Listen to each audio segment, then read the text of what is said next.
নমস্কাৰ। আজি আমাৰ সৈতে আছে প্ৰদীপ কুমাৰ বৰুৱা ডাঙৰীয়া আৰু কলিয়াবৰ বিধানসভা সমষ্টিৰ যি নিৰ্বাচনী প্ৰেক্ষাপট, সেই নিৰ্বাচনী প্ৰেক্ষাপট আমি জানিবলৈ চেষ্টা কৰিম। আমি বিভিন্ন প্ৰান্তলৈ গৈছোঁ, উজনিৰ বিভিন্ন প্ৰান্তত আমি ঘূৰিছোঁ, নামনিৰ বিভিন্ন প্ৰান্তত আমি ঘূৰিছোঁ। আৰু এইবাৰ কিবা এটা যে পৰিৱৰ্তন হ'ব, সেই পৰিৱৰ্তন ২০১৪ চনৰ পৰিৱৰ্তনটো নহয়। এই পৰিৱৰ্তন এইবাৰ বিৰোধীৰ পক্ষত আহিছে। মোদী ঢৌ নহয়, এইবাৰ বিৰোধীৰ ঢৌ আহিছে। গৌৰৱ গগৈ, অখিল গগৈ, লুৰিণজ্যোতি গগৈ একত্ৰিত হোৱাৰ ঢৌ আহিছে। আৰু কলিয়াবৰত বিশেষভাৱে প্ৰভাৱ এইবাবেই পৰিছে যে কেশৱ মহন্ত, যিগৰাকী কেশৱ মহন্তই দায়িত্বত থকাৰ পিছতো সেই মৰাপাট উদ্যোগৰ ক্ষেত্ৰত গুৰুত্বপূৰ্ণ পদক্ষেপ ল'ব লাগিছিল, নল'লে। যিগৰাকী কেশৱ মহন্তই এই কলিয়াবৰখনক আগবঢ়াই নিব পৰাৰ ক্ষেত্ৰত মিছা একেটা সময়তে কলং এইসমূহৰ পাৰত যেতিয়া গঢ়ি উঠিছে এই কলিয়াবৰৰ সভ্যতা, সেই সভ্যতাক আগবঢ়াই নিয়াৰ ক্ষেত্ৰত যি গুৰুত্ব দিব লাগিছিল সেয়া নিদিয়াৰ অভিযোগ উঠিছে। আৰু যাৰ বাবে প্ৰতিষ্ঠান বিৰোধী ঢৌ। এগৰাকী নিষ্ঠাবান, এগৰাকী সৎ ব্যক্তিক এইবাৰ কলিয়াবৰত প্ৰক্ষেপ কৰিছে ৰাইজৰ দলে। কংগ্ৰেছৰ সমৰ্থন আছে, এজেপিৰ সমৰ্থন আছে, বাওঁ ৰাজনৈতিক দলৰ সমৰ্থন আছে, আৰু সেইগৰাকী হৈছে প্ৰদীপ কুমাৰ বৰুৱা ডাঙৰীয়া। কেনেকুৱা চলিছে এই প্ৰচাৰ অভিযান? নমস্কাৰ। মই প্ৰথমেই আপোনালোকৰ চেনেলৰ জৰিয়তে মই কলিয়াবৰবাসী ৰাইজলৈ মোৰ শ্ৰদ্ধা নিবেদন কৰিছোঁ আৰু আপোনালোককো ধন্যবাদ আৰু কৃতজ্ঞতা জনাইছোঁ। প্ৰচাৰ অভিযান বৰ্তমান তুংগত আছে আৰু প্ৰচাৰ অভিযান তুংগত তেতিয়া উঠে যেতিয়া ৰাইজৰ অফুৰন্ত সঁহাৰি পোৱা যায়। প্ৰাৰ্থীজনে আমি সাহস শক্তি তেতিয়া পাওঁ যেতিয়া ৰাইজৰ আন্তৰৰ আশীৰ্বাদ পাওঁ। আৰু মই কলিয়াবৰ শ্ৰদ্ধাভাজন ৰাইজৰ সম্পূৰ্ণ সহযোগিতা, তেখেতসকলৰ আন্তৰিকতা মই এইকেইদিনত লাভ কৰি মই নিজে আপ্লুত হৈছোঁ। মই সেয়ে কলিয়াবৰ ৰাইজলৈ মই কৃতজ্ঞতা জ্ঞাপন কৰিছোঁ। এই কলিয়াবৰৰ আপুনি এগৰাকী যিহেতু বিৰোধীৰ প্ৰাৰ্থী হিচাপে আপোনাক প্ৰক্ষেপ কৰা হ'ল। এতিয়া বিষয় হৈছে এইটো, কলিয়াবৰত সেইগৰাকী NDAৰ সমৰ্থিত প্ৰাৰ্থী আছে, যিগৰাকী অসম চৰকাৰৰ এগৰাকী মন্ত্ৰী, এগৰাকী অসম গণ পৰিষদৰ প্ৰভাৱশালী নেতা বুলি।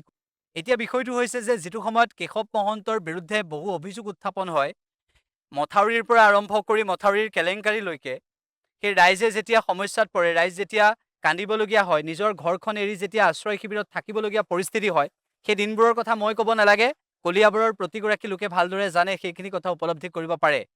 এগৰাকী বিৰোধী ঐক্যৰ প্ৰাৰ্থী হিচাপে আপুনি যিটো সময়ত কেশৱ মহন্তৰ বিৰুদ্ধে প্ৰতিদ্বন্দ্বিতা আগবঢ়াইছে, সেই সময়ত আপোনাৰ মনলৈ হয়তো বহুখিনি কথা আহিছে যে মই কলিয়াবৰক লৈ এইখিনি কৰিব বিচাৰোঁ। কোনখিনি সপোন দেখিছে? প্ৰথম কথা হ'ল যে কলিয়াবৰৰ ৰাইজে, কলিয়াবৰে ঐতিহ্যমণ্ডিত কলিয়াবৰ, ইয়াৰ সাংস্কৃতিক ইতিহাস আছে, ইয়াৰ ৰাজনৈতিক ইতিহাস আছে। কলিয়াবৰ বুৰঞ্জী প্ৰসিদ্ধ।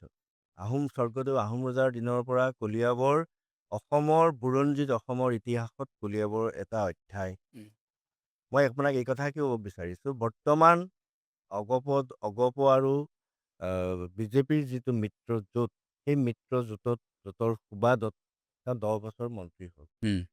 মই আজি আপোনাক এটা উদাহৰণেৰে বুজাব বিচাৰিছোঁ যে আমাৰ সমাজত কিছুমান সন্তান আছে, যি সন্তানে নিজে স্বাৱলম্বী হোৱাৰ পিছত, নিজৰ ভৰিৰ ওপৰত নিজে থিয় হোৱাৰ পিছত যেতিয়া মাতৃ আৱৰ্জনা হিচাপে গণ্য কৰে, পিতৃ মাতৃক ভাৰ হিচাপে গ্ৰহণ কৰে, তেতিয়া বৃদ্ধ বয়সত পিতৃ মাতৃক বৃদ্ধাশ্ৰমত থৈ পুত্ৰ বোৱাৰী সন্তানে যেতিয়া আপোনাৰ বাৰ্থডে চেলিব্ৰেশ্যন কৰে, মেৰেজ ইউনিভাৰ্চিটি চেলিব্ৰেশ্যন কৰে, আৰু সেই ছবিখন যেতিয়া বৃদ্ধ পিতৃ মাতৃ বৃদ্ধাশ্ৰমত থাকে, ঠিক তেনে এটা পৰিৱেশ কলিয়াবৰত হৈছে। কেশৱ মহন্ত কলিয়াবৰৰ ৰাইজৰ মৰমৰ সন্তান আছিল। কলিয়াবৰৰ ৰাইজৰ আশীৰ্বাদ, কলিয়াবৰৰ পিতৃ মাতৃয়ে যেনেকে মৰম কৰে, ঠিক তেনেকে কেশৱ মহন্ত ডাঙৰীয়াক মৰমৰ দোলেৰে বান্ধি ৰাখিছে। কিন্তু ক্ষমতা পোৱাৰ পিছত, সেই যে মই আপোনাক উদাহৰণটো দিলোঁ, স্বাৱলম্বী হোৱাৰ পিছত বৃদ্ধ অৱস্থাত পিতৃ মাতৃ ভাৰ হৈ পৰে, ঠিক কেশৱ মহন্ত ডাঙৰীয়াৰ কাৰণে কলিয়াবৰৰ ৰাইজ ভাৰ হৈ পৰিল। আৰু সেইকাৰণে চাওক যে তেখেতে কলিয়াবৰৰ সমস্যা সমাধান কৰাৰ বিপৰীতে তেওঁৰ নিজৰ পৰিয়াল আৰু নিজৰ স্বজন তোষণ কৰি তেওঁৰ লগত যিখিনি ফলোৱাৰ্ছ আছে, সেই ফলোৱাৰ্ছখিনিৰ সমস্যাবোৰ সমাধান কৰাত কলিয়াবৰৰ স্থানীয় ৰাইজ আৰু তেওঁলোকৰ মাজত এটা সাংঘাতিক অৰ্থনৈতিক ব্যৱধানে দেখা দিছে। এইখিনি ৰাইজে গম পাইছে ইতিমধ্যে। ৰাইজে গম পাইছে আৰু কলিয়াবৰৰ ৰাইজ সচেতন। আৰু গতিকে কলিয়াবৰ ৰাইজে হিচাপ নিকাচ আগৰ পৰাই কৰি আছে। মই এটা বস্তু চালোঁ, মই আজি বিৰোধীৰ ঐক্য মিত্ৰতাৰ প্ৰাৰ্থী হিচাপে মই থিয় হৈছোঁ। আৰু আপোনালোকে এটা চাওক উম, যে মই এজন ৩০ বছৰীয়া জ্যেষ্ঠ কংগ্ৰেছী।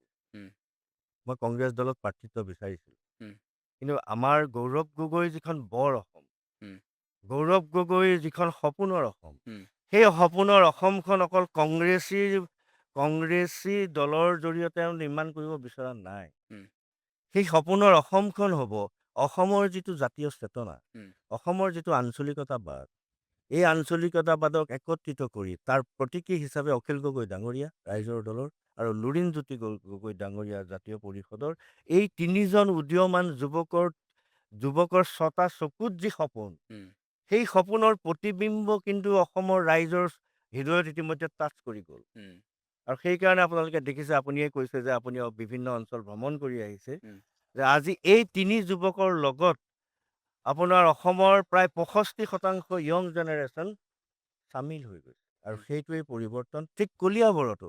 তো মই আপোনাক কৈছোঁ, মই এজন জ্যেষ্ঠ নাগৰিক। উম, আজি কলিয়াবৰ যুৱ কংগ্ৰেছৰ পৰা আৰম্ভ কৰি কলিয়াবৰ উদীয়মান যুৱকসকল ছাৰ দৰে মোৰ লগত লাগি আছে। উম, তেওঁলোকে এবাৰো অনুভৱ কৰা নাই যে এইটো ৰাইজৰ দল, আমাৰ মিত্ৰক চিটটো এৰি দিলে। কিন্তু মোক জিকাবৰ কাৰণে, মোক জয় কৰিবৰ কাৰণে আজি মোৰ কাষত যুৱ কংগ্ৰেছ, ব্লক কংগ্ৰেছ, NSUI, সেৱা দল, মানে কংগ্ৰেছৰ যিটো ইনফ্ৰাষ্ট্ৰাকচাৰ, উম, গোটেইটো মোৰ লগত আছে। উম, তাৰ উপৰিও মই আপ্লুত হৈছোঁ। উম, মই এজন ছিনিয়ৰ, উম, আচলতে জ্যেষ্ঠ মানুহ দেখিলে কনিষ্ঠজন আঁতৰি যায়। উম, হা? মই ভগৱানক ধন্যবাদ দিছোঁ উম, যে মই জ্যেষ্ঠ, নিজে অনুভৱ কৰিব নোৱাৰা হ'লো যে মই 25 বছৰীয়া ডেকা ল'ৰা, 35 বছৰীয়া ডেকা ল'ৰা, নে মই 66 বছৰীয়া, 67 বছৰীয়া এজন জ্যেষ্ঠ নাগৰিক। উম, এই ডেকা ল'ৰাখিনি মোৰ কাষলৈ যেতিয়া আগবাঢ়ি আহে, উম, তেতিয়া মোৰ মনটো আৰু উদ্যমিত হয়।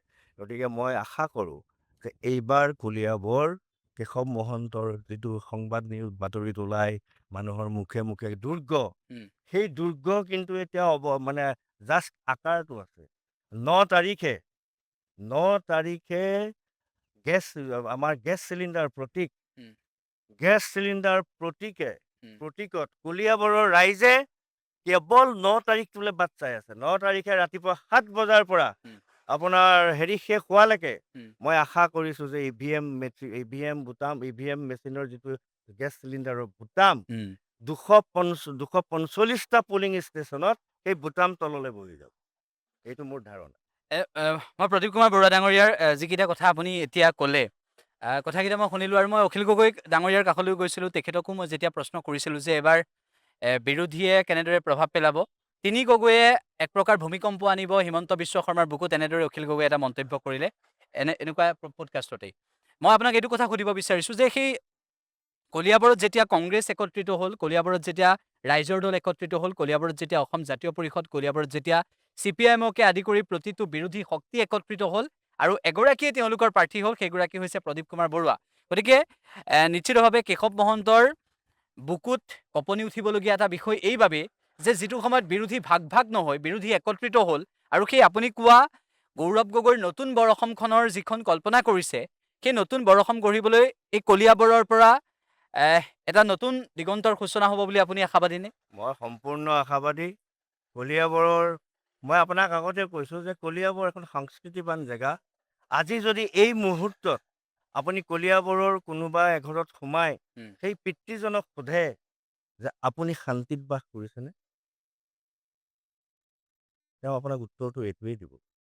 তেওঁ হয়তো ঘৰ দুৱাৰ স্থাৱৰ সম্পত্তিৰে তেওঁ শক্তিশালী, উম, কিন্তু তেওঁৰ ভিতৰত নিজৰ সন্তানৰ ভৱিষ্যতক লৈ কলিয়াবৰৰ প্ৰতিগৰাকী পিতৃ মাতৃ আজি অৱসাদত ভুগিছে, হতাশাত ভুগিছে। কাৰণটো হ'ল যে কোনো ধৰণৰ নতুন নৱপ্ৰজন্মৰ প্ৰতি তেওঁলোকৰ দায়বদ্ধতা নাই। উম, মই আগতেই ক'লোঁ যে কেশৱ মহন্ত ডাঙৰীয়াই কলিয়াবৰত সংস্থাপন দিছে, চাকৰি দিছে। উম, আপুনি গৈ সোধকগৈ, উম, ঢোল বজাইছে বহুত, উম, কিন্তু চাকৰি কোনে পাইছে? তেওঁৰ লগত যিকেইজন ঠিকাদাৰ 5 বছৰত কোটিপতি হ'ল, সেই কোটিপতি ঠিকাদাৰৰ পৰিবাৰে নিযুক্তি পাইছে। উম, হা? এনেকুৱা হৈছে। এনেকুৱা হৈছে। তেওঁৰ পৰিবাৰক বাদ দি তেওঁ এটাই কেইগৰাকী বোৱাৰী চাকৰিয়াল। বাকী তেওঁৰ যিখিনি মানুহ কোনোবা খুৰশালিৰ পৰা আৰম্ভ কৰি যে এই কথাবিলাক কলিয়াবৰৰ ৰাইজৰ মুখে মুখে মানে কলিয়াবৰৰ যিখিনি এজিপি মানুহ মই তেখেতসকলক শ্ৰদ্ধা কৰোঁ। অসম গণ পৰিষদৰ জন্মস্থান কলিয়াবৰ। প্ৰফুল্ল কুমাৰ মহন্ত, অতুল বৰা দিছপুৰ সমষ্টিৰ বিধায়ক, গুণীন হাজৰিকা চৰহাৰ গুণীন হাজৰিকা ছাৰ আৰু কেশৱ মহন্ত ডাঙৰীয়া। আৰু এই কলিয়াবৰতেই অগপৰ অসম চুক্তি কৰা ঐতিহাসিক চুক্তি স্বাক্ষৰকাৰী কলিয়াবৰীয়া। আৰু ঐতিহাসিক চুক্তিখন কবৰস্থ কৰাজন কবৰত শেষ গজালটো মৰাজনো কিন্তু কলিয়াবৰ। গতিকে এইটো ইতিহাসত লিখা থাকিব।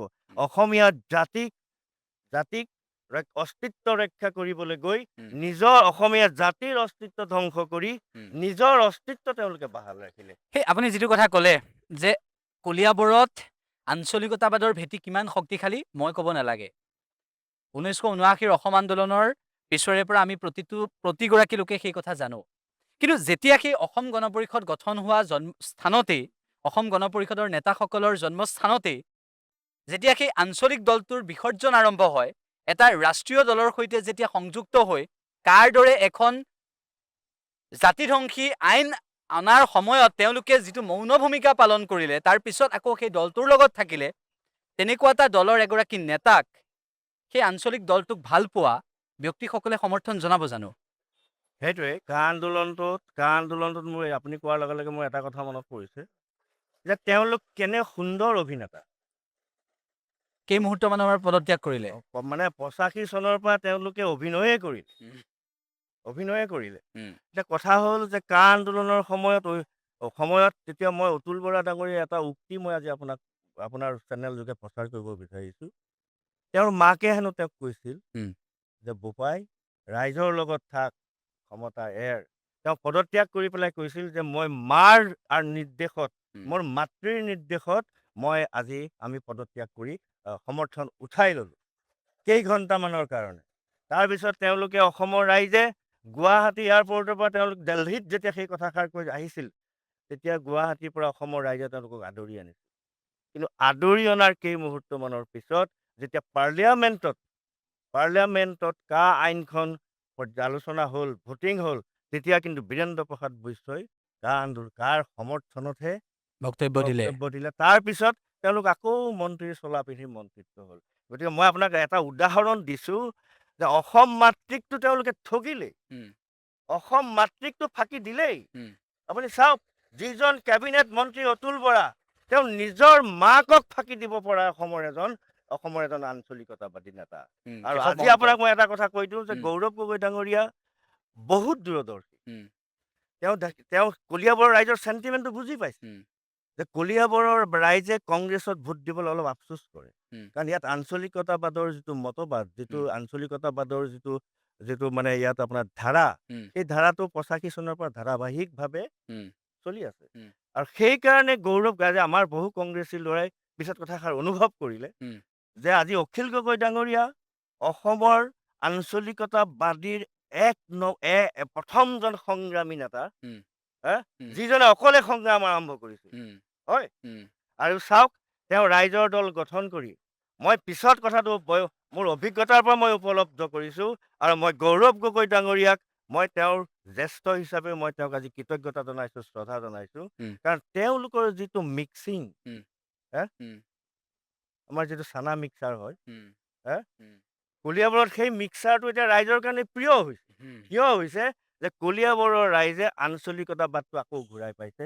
এজন বলিষ্ঠ, এজন সৎ, এজন মাটিৰ মানুহ অখিল গগৈ।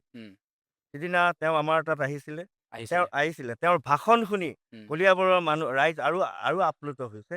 আৰু তেওঁ কথা দি গৈছে যে আপুনি চাওক যে 1971 চনত অসম সমবায় মৰাপাটকল জুট মিল প্ৰতিষ্ঠা হৈছিল। লীলা বৰা ছাৰ, তেখেত স্বাধীন ভাৰতৰ, স্বাধীন অসমৰ প্ৰথমজন নিৰ্বাচিত বিধায়ক। তেওঁ 3বাৰকৈ বিধায়ক হৈছে। নিজৰ স্বাৰ্থ ত্যাগ কৰি জুট মিলটো কলিয়াবৰ প্ৰতিষ্ঠা কৰাৰ কাৰণে তেওঁ মন্ত্ৰিত্ব নাপালে। শেষৰ বছৰ তেওঁ কলিয়াবৰত চিট নিদি পেলাই নগাঁৱত দিলে, কিন্তু তেওঁ নগাঁৱৰ পৰাও জিকিল। সেই কলিয়াবৰৰ কৃষক শ্ৰমিকৰ পেটৰ ভাত জীৱিকা দি থকা ইণ্ডাষ্ট্ৰিটো ভাৰতবৰ্ষৰ ভিতৰত নাম্বাৰ 1 উম, সমবায় প্ৰতিষ্ঠান হিচাপে কলিয়াবৰৰ গৌৰৱ থকা জুট মিলটো উম। কেশৱ মহন্ত ডাঙৰীয়াৰ অধ্যক্ষতাত বন্ধ তলা লাগিল এতিয়া উম। এতিয়া জুট মিলৰ সেই শ্ৰমিকৰ সন্তান সেই কৃষকৰ সন্তানে আপোনাৰ জখলাবন্ধা হোটেলত বাচন ধুই ভাত খাবলগীয়া অৱস্থা হৈছে উম। মই এঘৰৰ খবৰ পৰীক্ষা ছোৱালী এজনী পৰীক্ষাৰ খবৰ ল'বলৈ যাওঁতে মেট্ৰিকৰ খবৰ ল'বলৈ যাওঁতে তাই ওলাই আহি এটা কথা কৈছিল মোৰ মন মগজুত আজি সোমাই আছে যে বৰদেউতা পৰীক্ষা দি কি হ'ব পঢ়ি কি হ'ব উম। আমাক পঢ়াব কোনে কলেজত এডমিশ্যন ল'ম কেনেকে দেউতাৰ যিটো চাকৰি আছিল সেই চাকৰিটো বন্ধ হৈ গ'ল উম। তাৰ মানে আপুনি সেই ইণ্ডাষ্ট্ৰিটোৰ লগত এটা জেনেৰেশ্যন ৱাইজ সম্পৰ্কটো বন্ধ কৰিবলৈ সেইখিনি মানুহক হত্যা কৰিবলৈ অৰ্থনৈতিকভাৱে কেশৱ মহন্ত ডাঙৰীয়াই কুণ্ঠাবোধ কৰা নাছিল আৰু তেওঁৰ জুট মিলটো তেওঁ পলিটিকেল তেওঁ অগপ দলৰ এটা সংস্থাপন হ'ল তাত ভাইচ চেয়াৰমেনৰ পৰা আপোনাৰ যিমানবিলাক এপইণ্টমেণ্ট দিলে যিমানবিলাক হেৰি দিলে সেই সকলোবিলাক অগপ দলৰ হত্যাকৰ্তা গতিকে 57 কোটি যেতিয়া কংগ্ৰেছ চৰকাৰৰ পৰা আনিলে সেই 57 কোটি টকাৰ ভাগ বতৰা কৰোঁতেই জুট মিলত তলা লাগে মই এটা কথা সুধো যে অসম চুক্তি অসম গণ পৰিষদ এই বিষয়বোৰ যেতিয়া আহে তেতিয়া আমি এটা কথা অনুভৱ কৰিব পাৰোঁ যে আমি অসম গণ পৰিষদৰ চৰকাৰ কৰিছিলোঁ কিয় অসমৰ জাতি মাটি ভেটি সুৰক্ষিত কৰিবৰ বাবে অসমৰ সম্পদ সুৰক্ষিত কৰিবৰ বাবে কিন্তু যেতিয়া অসম গণ পৰিষদৰ চৰকাৰ হ'ল তাৰ পৰৱৰ্তী সময়ত কেনেদৰে অসমৰ পৰা সম্পদ লাহে লাহে লুণ্ঠন হ'বলৈ আৰম্ভ হৈছে আৰু শেহতীয়াভাৱেও কেনেদৰে অসমৰ সম্পদ লুণ্ঠন হৈছে আমি এখন বাগানৰ সন্মুখত বহি আছোঁ কিন্তু যেতিয়া বাগানবোৰ বিক্ৰী কৰা আৰম্ভ কৰি দিছে তেতিয়াও আমি অনুভৱ কৰিব পাৰোঁ যে আমাৰ সঁচাকৈয়ে পেটৰ ভাত মুঠি মাৰিবলৈ একাংশই চেষ্টা চলাইছে নেকি এনেকুৱা ধৰণৰ প্ৰশ্নবোৰ আহি পৰে জাতীয়তাবাদৰ প্ৰশ্নটো সেইখিনিত আহি পৰে যদি ৰাষ্ট্ৰীয়তাবাদৰ মূৰত হাত থৈ ৰাষ্ট্ৰীয়তাবাদৰ লগত সনা পুতুকা কৰি থকা সকলৰ সৈতে যদি জাতীয়তাবাদ কৰা যায় তেনেহ'লে সেইসকল ৰাষ্ট্ৰীয়তাবাদৰ কথা কৈছোঁ যিসকলে জাতিটোক ভাল পোৱাৰ কথা কয় কিন্তু প্ৰকৃতপক্ষে ভাল নাপায় মই বিজেপিৰ কথাই সেইবাবেই ক'লোঁ গতিকে তেনেকুৱা এটা প্ৰেক্ষাপটত অসম গণ পৰিষদ দলটোৰ সেই নেতাগৰাকীৰ প্ৰতি কলিয়াবৰৰ যে আস্থা ৰাইজৰ যে আস্থা ভাগিছে সেয়া আমি ইতিমধ্যে অনুভৱ কৰিব পাৰিছোঁ বিভিন্নজনৰ মন্তব্য ল'বলৈও চেষ্টা কৰিছিলোঁ মই এইটো কথা সুধিব বিচাৰিম যে কলিয়াবৰখনক আগুৱাই নিয়াৰ স্বাৰ্থত প্ৰথম 3টা লক্ষ্য যদি প্ৰদীপ কুমাৰ বৰুৱাদেৱৰ কি বুলি মই সোধোঁ তেনেহ'লে আপুনি দৰ্শকসকলক কি ক'ব বিচাৰিব মই এজন সাধাৰণ মানুহ মই গ্ৰাম্যাঞ্চলত ডাঙৰ হোৱা আৰু মই নিজক কেতিয়াও নেতা বুলি প্ৰক্ষেপ কৰা নাই মই আঞ্চলিক পঞ্চায়তৰ সভাপতি আছিলোঁ আঞ্চলিক পঞ্চায়তৰ সভাপতি যেতিয়া 2002 চনত মই শপত গ্ৰহণ কৰোঁ তেতিয়া মোবাইলৰ ধাৰাটো আৰম্ভ হৈছিল আৰু সেইদিনাখনে মই অনুভৱ কৰিছিলোঁ এই মোবাইলে এদিন আমাৰ ভৱিষ্যত প্ৰজন্মক কিতাপৰ পৰা আঁতৰাই নিয়ে মই 2003 চনত ডক্টৰ ভৱেন্দ্ৰনাথ শইকীয়া ছাৰৰ নামত স্মৃতিত মই কলিয়াবৰত এটা আপোনাৰ হেৰি পাতিলোঁ পুথিভঁৰাল অনুষ্টুপীয়াকৈ আৰু সেইটো উদ্বোধন ছাৰ তেতিয়া শ্ৰদ্ধাৰ তৰুণ গগৈ ছাৰক আজি মোৰ মনত পৰিছে মই ছাৰক গৈ পেলাই যেতিয়া কথাটো ক'লে তুমি বৰ ডাঙৰ পদক্ষেপ এটা ল'লা লাইব্ৰেৰীটো সৰু হওক ডাঙৰ হওক সেইটো কিন্তু মই উদ্বোধন আমাৰ শ্ৰদ্ধাৰ তৰুণ গগৈ ছাৰে 2006 চনৰ 9 ফেব্ৰুৱাৰী তাৰিখে আহি আৰু প্ৰীতি শইকীয়া তেখেতৰ সহধৰ্মিনী আৰু আমাৰ কলিয়াবৰ কাৰণ ভৱেন্দ্ৰনাথ শইকীয়া ছাৰ নগাঁও গতিকে পিছৰ প্ৰজন্মৰ কাৰণে ভৱেন্দ্ৰনাথ শইকীয়া ছাৰৰ এটা অৱক্ষয় প্ৰতিমূৰ্তি মই লাইব্ৰেৰীৰ সন্মুখত প্ৰতিষ্ঠা কৰিছিলোঁ সেইটো অপেনিং কৰিছিলে আপোনাৰ হেৰিয়ে তৰুণ গগৈ ছাৰে নাই প্ৰীতি বাইদেউ আৰু পুথিভঁৰালটো অপেনিং কৰি পেলাই ছাৰ ইমান আপ্লুত হ'ল ছাৰে ৰাজহুৱা সভাত ঘোষণা কৰি থৈ গ'ল যে কলিয়াবৰ মহকুমা কিন্তু ইয়াত মহকুমা পুথিভঁৰাল নাই গতিকে ৰাইজ আজিয়েই মই ৰাজহুৱাকৈ ঘোষণা কৰিলোঁ যে এইটো কলিয়াবৰ চাব ডিভিজন লাইব্ৰেৰী এতিয়া আপোনালোকে চাওকগৈ তাত আপোনাৰ একদম পূৰ্ণাংগ চাব ডিভিজন পুথিভঁৰাল য'ত ডক্টৰ ভৱেন্দ্ৰনাথ শইকীয়াৰ স্মৃতিৰ নেম প্লেট জিলিকি আছে আৰু তাতেই এতিয়া কলিয়াবৰৰ LP স্কুলৰ পৰা হাই স্কুল কলেজৰ ছাত্ৰ ছাত্ৰীসকল তাত মৌৱে যেনেকে মৌ সঞ্চয় কৰে ঠিক তেনেকে তাত মৌ মাখিৰ দৰে তেওঁলোকে জ্ঞান আহৰণ কৰাত ব্যস্ত হৈ পৰিছে সেইটো মোৰ সপোন আছিল সপোন পূৰা হ'ল তাৰপিছতে মোৰ এতিয়া সপোন হ'ল মই এজন জ্যেষ্ঠ মোৰ সন্তানটোৰ প্ৰতি মই যেনেকে দায়বদ্ধ মোৰ সন্তানটো মানুহ কৰাৰ কাৰণে মই যিখিনি অপুৰুষাৰ্থ কৰিছোঁ এতিয়া মই সেই দায়িত্ব পালন কৰিলোঁ এতিয়া জ্যেষ্ঠ হিচাপে মোৰ দায়িত্ব কলিয়াবৰৰ নৱপ্ৰজন্মৰ হতাশাৰ ভৰা মুখখন যাতে মই 5 বছৰত ৰাইজে যদি নিৰ্বাচিত কৰি দিয়ে, মোৰ নাম্বাৰ 1 দায়িত্ব হ'ব যে কলিয়াবৰৰ আমাৰ ভৱিষ্যত প্ৰজন্মৰ হতাশ ভৰা মুখখনক যাতে মই প্ৰথমে উজ্জ্বলতা আনিব পাৰোঁ। আৰু মই তাৰ লগতে সুবাদতে কওঁ আৰু ঢেৰ সমস্যা আছে, এইবিলাক সমস্যা হ'ব। কিন্তু কলিয়াবৰৰ যিটো সামাজিক জীৱন, উম, সেই সামাজিক জীৱনৰ সামাজিক যিটো মৰ্যাদা, উম, আমাৰ যিটো শৃংখলাবদ্ধ সমাজ, সেই সমাজখন আপোনাৰ আমাৰ গুণীন হাজৰিকা ছাৰৰ উম, নেতৃত্বত থকালৈকে উম, কলিয়াবৰ সমাজ জীৱনক কোনো আঙুলি টোৱাব পৰা নাছিল। কিন্তু 2006 চনত আমাৰ এই একদম দুৰ্ঘোৰ জাতীয়তাবাদীজন যেতিয়া আহি ইয়াৰ বিধায়ক হ'ল, উম, তাৰ পিছতেই কলিয়াবৰৰ সামাজিক জীৱনত বিশৃংখলতা আহিছে। এতিয়া কলিয়াবৰৰ নৱপ্ৰজন্ম সুৰা আসক্ত, কলিয়াবৰৰ নৱপ্ৰজন্ম ড্ৰাগছ আসক্ত উম, আৰু বিভিন্ন ধৰণৰ কথাই বতৰা ইয়াত হৈ গৈছে। আৰু 2 নম্বৰতে এটা কথা মই ক'ব বিচাৰিছোঁ যে বিজেপি চৰকাৰ যদি আৰু অহাবাৰ আহে, এতিয়াতো কলিয়াবৰৰ ৰাইজৰ গোহালি আদায় হ'ল। উম, এইটো এটা সৰু ঘটনা, কিন্তু ডাঙৰ ঘটনা। উম, কাৰণ গ্ৰাম্য জীৱনত পশুধনেই আমাৰ জীৱিকা। উম, আপোনালোকে চাওকগৈ, টিভিত আপোনালোকে দেখিছে যে গোহালি খালী কৰি গৰু চুৰ হৈছে। মই এদিন কেশৱ মহন্ত ডাঙৰীয়াক কৈছিলোঁ যে কেশৱ, এনেদৰে যদি গোহালি খালী হয়, অহা বহাগ বিহুত গৰুত গা ধুৱাবলৈ কলিয়াবৰৰ ৰাইজৰ গৰু নাথাকিব। উম, কৈছে মই এছ পিক কৈছোঁ, বোলে এছ পিডাল বাদ দিয়া। উম, তুমি লোকেল থানাৰ অচিকেইটাক মাতি তুমি ষ্ট্ৰিক্টলি অৰ্ডাৰ নিদিয়া কেলে? যে আজিৰ পৰা যদি গৰু চুৰ হয়, তেতিয়াহ'লে তোমালোক বিপদত পৰিবা। এতিয়া আপোনালোকে সেই চকু পানী গ্ৰাম্যাঞ্চলৰ মহিলাৰ চকু পানী, গৰু গাখীৰ বেচি, গৰু পোৱালি বেচি তেওঁলোকে সংসাৰ চলি আছে। তাতো আজি কলিয়াবৰৰ মানুহৰ শান্তি নাইকিয়া, শান্তিৰে শুব নোৱাৰে। সমাজ জীৱনৰ ইমান অৱক্ষয় হৈছে উম, যে এই অৱক্ষয়, মোৰ প্ৰথম কথা হ'ল আমি এই পৃথিৱীৰ পৰা গুচি যাম। উম, কাৰ হাতত থৈ যাম? উম, ঐতিহ্যমণ্ডিত কলিয়াবৰ বুলি আমি কওঁ। উম, সেই ঐতিহ্য কোনে ৰক্ষা কৰিছিল? বিদ্যা হাজৰিকা ছাৰ, মই নাম ল'ব লাগিব আজি। উম, লীলা বৰা ছাৰ, পুষ্প খাউন ছাৰ, আপোনাৰ গোলাপ বৰুৱা ডাঙৰীয়া, অতুল গোস্বামী ডাঙৰীয়া, আপোনাৰ লীলা বৰা ছাৰ, যে ঐতিহ্যমণ্ডিত কলিয়াবৰ ৰাখিছিল। এইসকল আৰু বহুত আছে। এইসকলে কলিয়াবৰৰ ঐতিহ্য, যিসকলে কলেজ প্ৰতিষ্ঠা কৰিছিল, যিসকলে শিক্ষা প্ৰতিষ্ঠা কৰিছিল। আৰু এটা কথা মই আপোনাক ক'ব বিচাৰোঁ, কলিয়াবৰৰ ইতিহাস ব্যতিক্ৰম।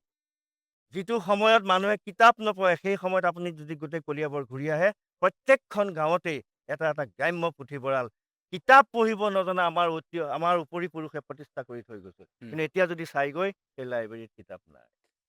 সুধাকণ্ঠ ডক্টৰ ভূপেন হাজৰিকাৰ গীততো যেতিয়া কলিয়াবৰে স্থান পায়, আৰু এই কলিয়াবৰেই যেতিয়া কলঙৰ পাৰত, এই কলিয়াবৰেই যেতিয়া মিছাৰ পাৰত, এই কলিয়াবৰেই যেতিয়া কলিয়াবৰৰ সমাজ জীৱনত কেনেদৰে প্ৰভাৱ পেলাইছে, সেয়া সকলোৱে জানে। প্ৰদীপ বৰুৱা ছাৰে ইতিমধ্যে বহুখিনি কথা কৈছে, যে প্ৰদীপ কুমাৰ বৰুৱা ডাঙৰীয়াই এইখিনি কথাও কৈছে যে ভৱেন্দ্ৰনাথ শইকীয়া ছাৰৰ স্মৃতিত যেতিয়া পুথিভঁৰাল হ'ল, সেই তেতিয়াই তেওঁৰ যিটো সপোন আছিল, সেই সপোন বাস্তৱ কৰিলে। আৰু এগৰাকী বিধায়ক হ'লে, এগৰাকী জনপ্ৰতিনিধি হ'লে কিমান অঞ্চলটোৰ উন্নয়ন কৰিব, এবাৰ চিন্তা কৰক। কলিয়াবৰবাসীৰ হাতত সময় আছে, 9 এপ্ৰিলত ভোটদান। গতিকে 9 এপ্ৰিলৰ পূৰ্বে এবাৰ চিন্তা কৰক যে এফালে হৈছে মুখা পিন্ধা জাতীয়তাবাদী, আৰু আনফালে হৈছে এগৰাকী সৎ নিষ্ঠাবান ব্যক্তি, যাৰ আগ্ৰহ আছে যুৱ প্ৰজন্মৰ প্ৰতি কাম কৰাৰ, যাৰ আগ্ৰহ আছে সমাজখনৰ প্ৰতি কিবা এটা কৰাৰ। বহুখিনি প্ৰতিশ্ৰুতি দিয়া নাই, কিন্তু যিখিনি কথা কৈছে, সেই কথাখিনিৰ পৰা এটা কথা স্পষ্ট যে শিক্ষিত এগৰাকী ব্যক্তিৰ বক্তব্য কেনেকুৱা হয়, আৰু ৰাজনীতি কৰিলেও সেই ব্যক্তিগৰাকী যে ৰাজনীতিত সৎ আৰু নিকা হৈ থাকে, এয়া হৈছে প্ৰমাণ। কলিয়াবৰে ইতিহাস ৰচিব যদি প্ৰদীপ কুমাৰ বৰুৱা ডাঙৰীয়া বিধায়ক হিচাপে নিৰ্বাচিত হয়। আমি কলিয়াবৰবাসীলৈ আগতীয়াকৈ অভিনন্দন জ্ঞাপন কৰিছো, কিয়নো বিৰোধী ঐক্যৰ পৰা আপোনালোকে এনেকুৱা এগৰাকী প্ৰাৰ্থী পাইছে, যিগৰাকী প্ৰাৰ্থীৰ সপোন কেৱল মাত্ৰ কলিয়াবৰক লৈ, যিগৰাকী প্ৰাৰ্থীৰ সপোন পৰিয়ালটোৰ উন্নয়নক লৈ নহয়, যিগৰাকী প্ৰাৰ্থীৰ সপোন কলিয়াবৰৰ নৱপ্ৰজন্মক লৈ। এইগৰাকী ব্যক্তিৰ সপোন হৈছে কলিয়াবৰৰ অৰ্থনীতি, কলিয়াবৰৰ সমাজনীতিক আগবঢ়াই নিয়াক লৈ। কলিয়াবৰত গ্ৰন্থৰ জৰিয়তে এটা নতুন বিপ্লৱ হ'ব, আৰু যি বিপ্লৱে লীলা বৰা ছাৰকে আদি কৰি প্ৰতিগৰাকী ব্যক্তিৰ যি সপোন, সেই সপোন কেনেদৰে অনাগত ভৱিষ্যতলৈ প্ৰতিফলিত কৰি থাকিব প্ৰতিগৰাকী ব্যক্তিৰ হৃদয়ত, সেয়া ইতিমধ্যে স্পষ্ট কৰিছে তেখেতৰ বক্তব্যই। এইখিনি সময় দিয়াৰ বাবে আপোনাক ধন্যবাদ জ্ঞাপন কৰিছো। আশা কৰিছো আপোনাৰ কথা আৰু আপোনাৰ কাম কলিয়াবৰবাসীয়ে দেখিবলৈ পাব, আৰু এগৰাকী যোগ্য জনপ্ৰতিনিধিক নিৰ্বাচন কৰক। জনপ্ৰতিনিধি নিৰ্বাচন কৰাৰ ক্ষেত্ৰত ৰাইজেই ৰজা। গতিকে ৰাইজে এগৰাকী এনেকুৱা প্ৰতিনিধিক নিৰ্বাচন কৰক, যিগৰাকী প্ৰতিনিধি হ'ব আমাৰ সমাজৰ বাবে আদৰ্শ। ধন্যবাদ জ্ঞাপন কৰিছো। আপোনালোককো ধন্যবাদ মই জনাই